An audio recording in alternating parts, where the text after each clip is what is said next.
The mineral filtration system in the Voron deliberation ring ran at a pitch Drell had long since stopped hearing. Cold, constant. A breath that meant the room was full, and the translator feeds were drawing at capacity. He had stood in this room 11 times.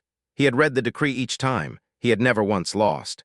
The intake log on the assembly secretary's desk showed 2 timestamps. Drell saw both. He noted the first 0914, the decree's formal entry, and moved on. The second field 0907 sat 3 columns to the right in a font slightly smaller than the primary record. His eye passed over it the way it passed over administrative margins everywhere. Logged, irrelevant, filed. He had been an arbiter for 44 years. He had read faster than every condemned species that had ever stood across from him. He had considered that a function of the work. He had not yet considered that it might be a function of luck. Across the chamber floor, 3,200 delegate stations waited at fill. The translator feeds hummed in the ceiling, not audible exactly, more a pressure change, the kind the inner ear registers without passing it to conscious thought. Drell's dorsal ridge sat relaxed along the line of his spine. He straightened his rank sash right over left, the 40-year gesture. He was ready to hear an outcome he already knew. He read the sequestration decree into the record at 0922. The human platform did not move. He did not look at it. The decree was filed at 0914 Galactic Standard, he said, effective upon record entry. The species designated as humanity, Sol origin, provisional compact status, is hereby subject to sequestration and travel restriction pending review. He set the document flat on the podium. He did not know yet that something had already been filed at 0907. She filed it 7 minutes before he even knew he'd lost. Stay close, that part comes next. 9 years, 3 months, and 14 days earlier, though Drell would not have been able to tell you that without checking a log. He had sat in his appointment review chamber and read what he described to his clerk as the relevant sections. The foundational compact ran to 4,200 pages in its current index. He had read it once as a student, once at his first appointment, and once in 2819 when an Orin delegate had filed an objection based on a mistranslated subclause. That third read had taken 11 days. He had found the error on day 9. He had not needed to go back since. The relevant sections, in Drell's working definition, meant Articles 5 through 11, and the procedural annexes appended after the third compact revision. These were the sections that governed exile, quarantine, sequestration, and appeal. These were the sections anyone would read if they were reading carefully. He was always reading carefully. Junior Arbiter Sorrel Thonvel had asked, that same week, whether he had read the founding compact in full recently. She was 3 years into her appointment, still in the habit of asking questions she considered basic. Drell had answered without looking up from the dossier in front of him. The relevant sections are current, he said. Thonvel had written something in the margin of her own notes. She had not followed up. Drell had not noticed her write it. His senior clerk, Pavar Essen, had flagged an unusual intake queue entry that morning, a registration renewal, standard form, filed by an observer delegation he did not immediately place. He told her to log it for review. She did. He did not review it. He had at that point 6 completed exile decrees in his record, all upheld. None appealed successfully. The 7th was already in preparation. He had read the relevant sections. He was ready. Across the galactic administrative map, in a converted deep survey outpost on the Marin Shelf that did not appear in any compact facility registry, a woman named Nava Oralcas was sitting at a processor console that smelled of graphite dust and old coolant, reading page 847 of a document that no one had asked her to read. She was not reading the relevant sections. She was reading all of it. The outpost had no windows. It had been a deep survey relay station before the survey program was decommissioned, and whoever had stripped the equipment had not bothered to take the desks. 6 of them remained, institutional gray, surface scratched, each one now holding a processor, a physical document stack, and at least one cold cup of something that had been tea. Oralcas's desk held all 3. Also a slim mechanical stylus, the kind with a replaceable graphite core rather than ink, the kind that lasted if you were careful about the cores. She tapped it twice against her left thumbnail without looking at it. She had already made a decision. She was waiting for the reading to confirm it. The folio page was in the left interior pocket of her jacket. It had been there for 4 years at that point. Before that, it had been in the sleeve of a credential wallet. Before that, folded between 2 pages of a physical index she no longer needed. The crease at its center had been pressed so many times it had become part of the paper's structure. Not a fold anymore, more like a seam. She did not open it that morning. She had not needed to open it in 4 years. She knew what it said. She simply needed to know it was there. Back in the Tethani Convocation's primary review chamber, a room with no mineral filtration smell, only the dry, recirculated air of a sealed institutional space, Drell was completing his assessment of the human exile case. The file was 4 pages summarized. He had read it twice. The appendices ran to 60 pages. He had noted their existence and moved on. The summary covered the key points: Sol origin species, 2 failed compact membership petitions, a modest trade record across 3 compact adjacent systems, 1 diplomatic mission of record, no military engagements. Provisional status, pending the current review. He rated their diplomatic capacity as low-moderate. He rated their coalition-building potential as low. He had seen their registered contacts: a few border house liaisons, some Pelanic fringe correspondence, 1 standing observer request from the Nohavi Drift. The Nohavi had no compact seat. They were legally stateless, a classification that had applied to them for 200 years following a governance dispute that had never formally resolved. Procedurally unchallengeable, which sounded like a strength until you understood it meant the same thing as procedurally invisible. You could not co-sign a motion if you had no standing to observe. You could not observe if you had no seat. Drell closed the assessment. Low coalition potential, exiled decree proceeding as filed. He did not read the appendices. He had issued the 7th decree at 09:14. 6 hours later, his clerk Pava Essen came to his review chamber with the expression she used when she had something to tell him that she had already decided was not her fault. "There is a filing in the Assembly Secretary's intake queue," she said, "from 0907. Drell looked at her. "That is before the decree," he said. "Yes," Essen said. He was quiet for a moment. His dorsal ridge did not flatten, but it shifted, a small degree, the way it did when he was recalculating. "What is it filed as?" "A reckoning motion," she said, "under Article 3. He had her bring him the founding compact. Not the index, not the summary edition, not the digital archive. The physical record. He read Article 3 in full for the first time in 26 years. No warning had come, no notification, no signal that anyone had been reading. The reckoning motion was exactly what it appeared to be. A formal challenge to an exile decree filed by a coalition of 7 species, co-signed by 43 delegate votes, submitted to the Assembly Secretary's intake queue at 09:07 Galactic Standard, 7 minutes before the decree it challenged had been formally entered into the record. It had been pre-drafted. Drell set the compact down. He called his legal team. Round 1 came back in 40 minutes. The Nohavi co-signature, his team said, was valid. Article 3, Clause 1 of the Foundational Compact granted co-signature rights to any species present at a registered assembly session, regardless of seat status. The Nohavi Drift had been attending compact assembly sessions as observers for 200 years. Their observer registration had never lapsed. "Pull the registration record," Drell said. They pulled it. The original filing was 200 years old. It auto-renewed annually. It had renewed again 3 months prior, standard administrative processing, no review flag required. It had his predecessor's signature on the original. It had his own counter-signature on the renewal from 44 years ago. He had signed it as part of a standard administrative batch. He had not read it. "What is the basis for the 30-day window?" he asked. "Article 3, subsection 17, they said. Any reckoning motion filed within the valid challenge window must be heard by the full assembly within 30 days of decree entry." "Does the window distinguish between decree types?" he asked. "Full assembly vote versus convocation quorum." They went to check. They came back quieter than they had left. The clause did not distinguish. The window was active. The challenge was valid. Round 2 had failed before he asked for round 3.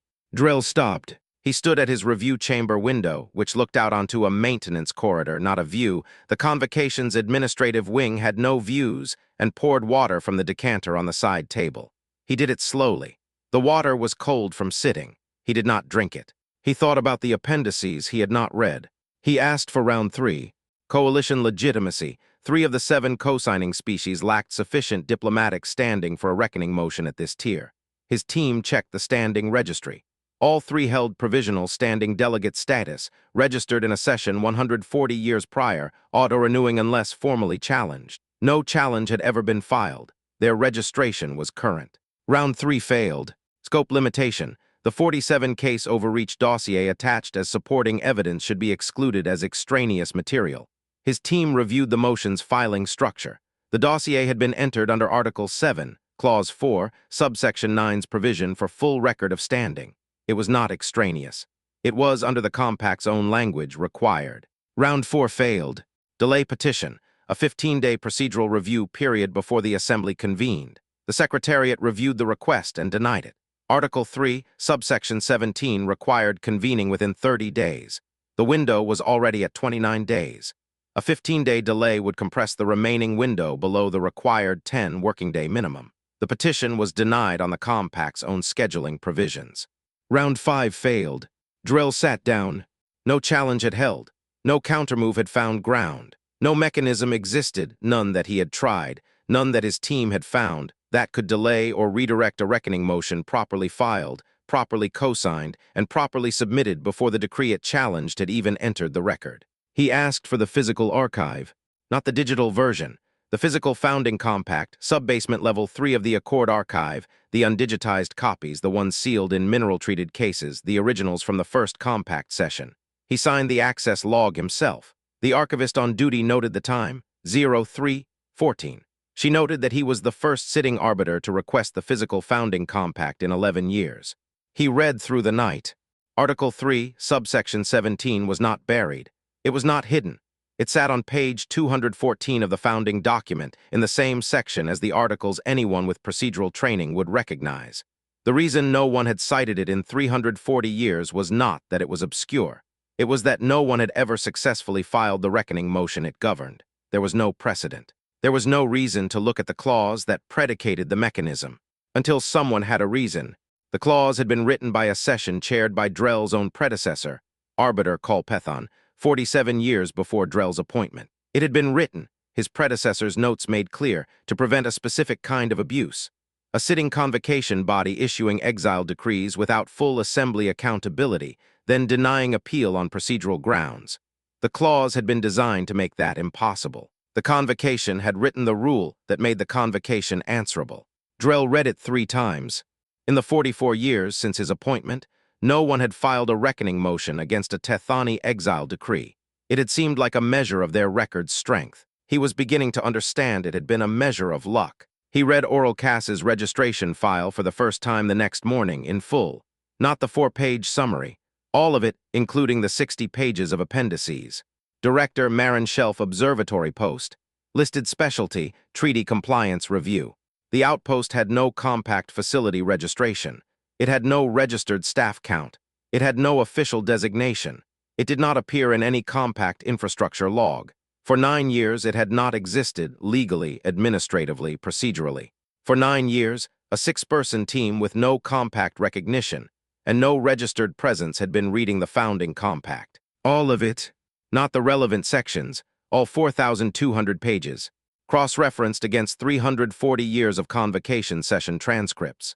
Every ruling, every procedural decision, every citation, every case where the convocation had invoked compact authority, and every case where Oral Cass's team had apparently concluded that invocation had gone further than the founding document's actual language supported. 47 of those cases had been compiled into the dossier, now filed as supporting evidence in a reckoning motion that Drell had no mechanism to stop.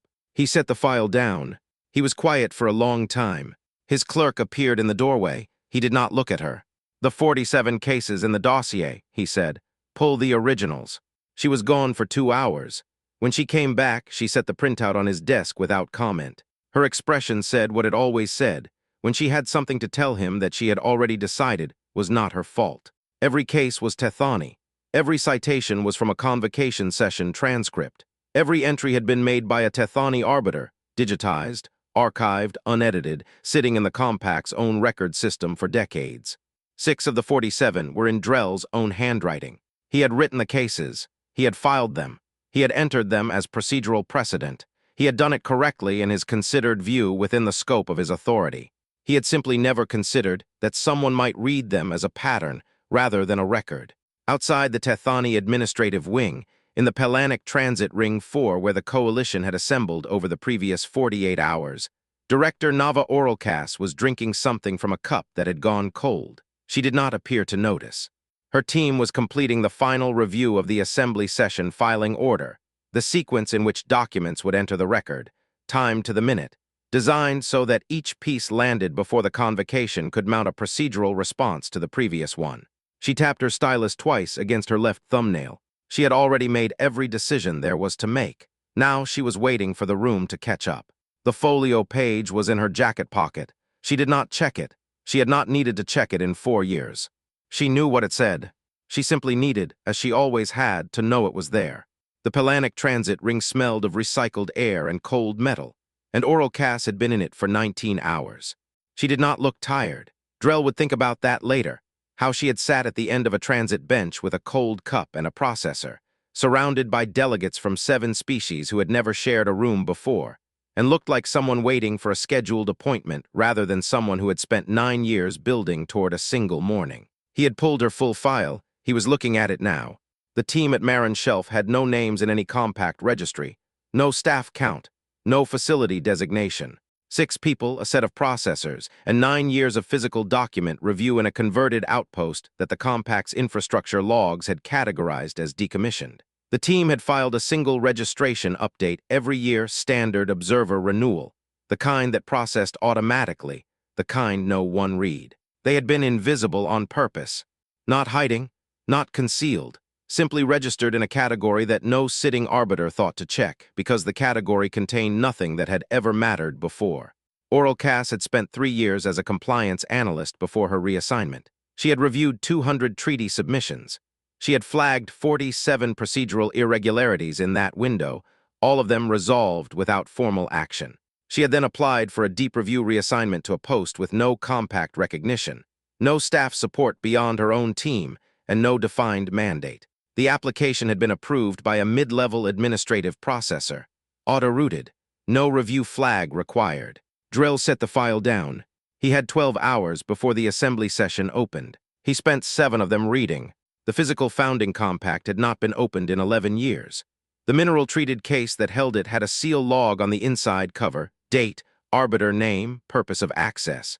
Drell read the log before he read anything else. 41 entries. The most recent was from an Oran archivist doing a damage assessment after a transit accident in the sub-basement. Before that, a Tethani clerk cataloging the physical holdings. Before that, a student delegation from the Compact's Governance Academy supervised visit 12 years prior. No sitting arbiter had requested the physical record in 11 years. Drell wrote his name in the log and turned to page 1. He read straight through to the founding session minutes at the back. He had never read them before. They were administrative history, not operative law. Notes from the first compact assembly, 600 years prior, recording the debates over the founding articles. Article 3, subsection 17 had been debated for 4 days. His predecessor's predecessor had argued for it. The archived record named the concern explicitly. A sitting judicial bloc might accumulate procedural authority over exile and quarantine law, then use that authority to deny appeal on grounds of its own standing. The clause was written to prevent that. The clause required any valid reckoning motion to be heard by the full assembly within 30 days, without exception, without delay provision, without mechanism for the body being challenged to review its own vulnerability to the challenge first. It had been designed to be unanswerable. No one had ever answered it. Drell closed the founding compact at 0450 Galactic Standard. He sat in the archive sub-basement with the mineral-treated case in front of him, and the seal log open to his own entry, and the cold stone smell of a room that had not been used for anything important in 11 years. He thought about the appendices he had not read. He thought about Pava Essen's expression when she said 0907. He thought about an observer registration form he had countersigned 44 years ago as part of a standard administrative batch, without reading it, because it had been a standard administrative batch, and he had been an arbiter with relevant sections to review. He did not sleep.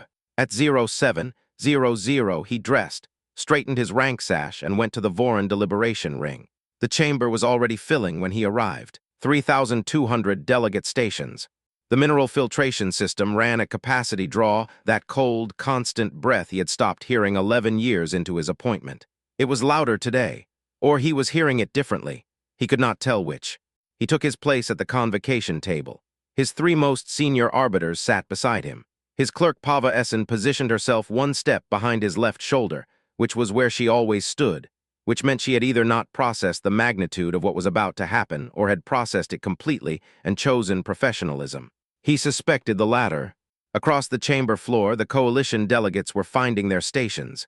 He watched them. He had the coalition file in front of him now, fully annotated, every species listed with their delegate count and their standing record and their procedural history. Dremath Freelands, 3 delegates, minimal prior engagement with compact procedural sessions which he had read as low stakes. He was revising that read. Nohavi Drift, 2 delegates, legally stateless, procedurally unchallengeable, which he had always read as procedurally irrelevant. The distinction, he now understood, had been his own assumption rather than the compact's language. Pelanic Fringe Remnant, 4 delegates, remnant status which he had logged as diminished standing. The standing registry disagreed. He had assessed all of them as negligible. He had assessed the whole of them as insufficient. He had assessed them using a file that ran to 4 pages, without the appendices. Director Nava Oralcas entered the chamber at 08:44 from the Eastern Delegate Corridor. She wore the standard diplomatic credentials of a registered treaty compliance director, which was apparently what she was. She walked to the human delegate platform at a pace that suggested she had measured the distance before. She did not look at him, not as she entered, not as she took her position, not as the session clock moved toward opening. She set a slim mechanical stylus on the platform surface. She did not pick it up again. Drell watched her do this. He had watched a great many people take their positions in this chamber over 44 years. He had developed a precise reading of what people's bodies said before their mouths opened. He read posture, ridge position, the angle of upper limbs, the micro-signals that preceded speech. Oralcas's body said nothing he recognized. She was simply still. The session opened at 09:00. He did not speak for the first 4 hours. He had intended to file a procedural note in the first hour, a formal reservation of the convocation's right to object to the dossier's scope. His legal team had advised it. He had agreed. He did not file it. He watched instead. Oralcas presented the reckoning motion at 09:17. She read it the way someone reads a document they have already memorized, for the benefit of a room rather than themselves. Her voice was calibrated for the back of a chamber that seated 3,200 without amplification. She did not raise it. She did not perform it. She read. The motion was 7 pages. She read all 7 without pause, without inflection beyond what the document's own structure required. When she finished, she set the document flat on the platform surface and stood with her hands at her sides. The translator feeds ran at full draw. No one moved. Assembly Secretary Davin Nove rose at 10:31. Drell had categorized Nove 3 times across his career. Once as a procedural observer with no relevance to active sessions. Once as a clerical processing contact for standard observer renewals. Once in a case summary from 14 years prior, as a legally stateless representative of a governance dispute that had never formally resolved. He had never heard Nove speak at full assembly session. He had not known Nove spoke at full session. Observer delegates did not, as a standard matter, address the assembly floor. The founding compact's language on this point was apparently more flexible than Drell had assumed. Nove's voice did not waver. He was small by most species measures. A Nohavi adult stood about 1.4 meters, and Nove stood at the low end of that range. His translator feed ran at the standard 3,000 feed draw, same as every other delegate in the room. His voice came through the chamber speakers at the same pitch as any assembly secretary's address. He began reading the 47 case overreached dossier at 10:31. He did not finish until 14:48. 4 hours and 17 minutes. No break, no pause beyond the breath between citations. Case number, session date, convocation ruling, compact provision invoked, deviation from founding language, extent of deviation, affected species, outcome. Every case Tethani. Every citation from a convocation session transcript. Every entry in the handwriting of a Tethani arbiter, digitized from the compact's own archive, unedited, unaltered, pulled from the record system where it had been sitting for decades, sometimes for over a century, waiting for someone to read it as something other than administrative history. Drell listened. No challenge, no objection, no procedural note. His senior arbiter leaned toward him at case 31 and said very quietly, "Should we file the scope reservation?" "No," Drell said. At case 39, he recognized his own entry format, the way he structured the header, the sequence he used for provision citations. He had developed it in his 3rd year of appointment and used it consistently since. He did not say anything. His dorsal ridge held flat at an angle it had never held before. Not the slight downward press of concentration, not the full flat of active displeasure. Something between, arrested, unable to complete either motion. He was aware of it. He could not correct it. Case 47 entered the record at 14:47. Nove closed the dossier. He set it on the secretary's table. He did not look at anyone in particular as he did it. He simply sat down. Silence, not the silence of a room waiting for permission to react. The silence of 3,200 delegates processing simultaneously. Then, from the translator feeds, the collective low undertone of 3,200 people beginning to speak to each other at once. Drell had heard that sound before. It meant something had changed that could not be unchanged. Oral Cass had not moved. The third data entry came at 15:02, read into the record by the session coordinator. Not by Oral Cass, not by Nove, but by the neutral session officer whose job was to process formal filings. Supporting evidence, Article 7, Clause 4, Subsection 9, full record of standing. 47 documented cases of procedural overreach, compiled from convocation session transcripts, entered into permanent assembly record. Each case entered by a Tethani arbiter. Each citation in Tethani handwriting. The coordinator paused. It was a standard filing pause, the system updating, the record confirming receipt. It lasted 4 seconds. It felt considerably longer. Drell picked up the water glass on the convocation table. He put it down without drinking. He had not noticed he was holding it. The vote opened at 15:20 and ran for 40 minutes. Each delegate station was called in alphabetical sequence by species designation. Each species had one representative voice. The translator feeds carried each response simultaneously, 43 languages running at once, each one resolving to the same two-syllable confirmation in galactic standard. Dremath Freelands, yes. Nohavi Drift, yes. Pelanic Fringe, yes. Kale Settlement Observers, yes. Species after species after species that Drell had rated as low standing. Low coalition potential, procedurally negligible, insufficient. Yes, yes, yes. The convocation block voted last, as was custom for the challenged party. 14 votes, all no. The session coordinator read the final count at 15:59. 43 in favor, 14 against. Reckoning motion upheld. Exiled decree voided. The matter proceeds to compact amendment review. The chamber did not erupt. 3,200 delegates did not applaud or cry out. The translator feeds carried the result in 43 languages simultaneously. And the room absorbed it the way rooms absorb things that have already been decided, quietly, finally, with the particular stillness of something that cannot be taken back. Oral Cass reached into the interior pocket of her jacket. She brought out a single folded page, mineral-pressed archival stock, plain sleeve, no label, the crease at its center structural from years of use. She did not open it.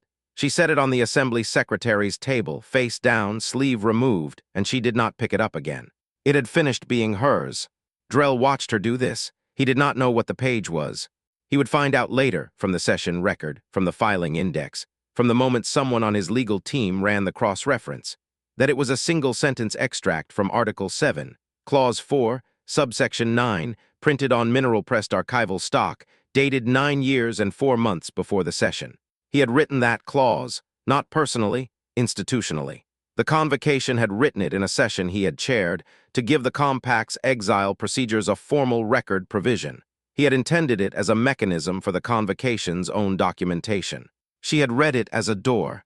Sorrel Thonvel appeared at the edge of the convocation table as the chamber began to empty. She was carrying a single folded document. She set it beside Drell's hand without speaking. He looked at it.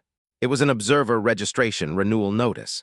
Standard form. Filed 200 years prior by the Nohavi Drift, auto-renewing annually. The original bore his predecessor's signature. The renewal from 44 years ago bore his own, a clean, careful countersignature, the kind he applied to standard administrative batches without reading the underlying form. He had renewed the mechanism that had co-signed the motion that had voided his own decree. He had signed it without reading it. Thonvel said nothing. She simply left it there and walked away. 30 days later, the amended voting rules were inscribed into the compact record. Any exile or quarantine decree, now, required a 2/3 assembly majority to take effect. The convocation's 14 votes could not reach that threshold. The procedural architecture that had operated without challenge for 340 years was retired, not struck down, not condemned, simply superseded by a clause that had always existed and now had a precedent attached to it. The amendment was processed in an 11-minute session. A clerk entered the language. Another clerk confirmed the record update. The session closed. No ceremony. On the 29th day, a junior colleague found Drell in the Accord archive sub-basement. He had been there, on and off, for most of the month. The mineral-treated cases were open around him, founding session minutes spread across 3 tables, the seal log filled with his name repeated across 29 dates. She asked how far back he had gone. Far enough, he said, to understand that we built a house and forgot to read the deed. She asked if he was going to file a formal objection to the amended rules. He looked at her for a moment. The sub-basement was cold. The filtration here ran at maintenance draw, quieter than the chamber above, less mineral in the air, just the bare cold of stone and old paper. No, he said, I am going to finish reading. She left him there. The folio page sat on the assembly secretary's table on the floor above, face down, in a plain sleeve removed and set aside. The crease at its center had been pressed so many times it had become structural, not a fold anymore, more like a seam in the paper itself. No one had moved it. The seal log in the sub-basement lay open to Drell's most recent entry. The date read day 29. The purpose of access line, which every previous entry had filled with formal institutional language, read 3 words in his own handwriting. Still reading, continuing. Outside, the compact record showed a single amended clause, 11 words in galactic standard, entered without ceremony by a clerk whose name the session log would carry for as long as the archive held. 1,000 years of intended silence, reduced to a procedural footnote. Not luck, not chance. A document, a crease, and enough time.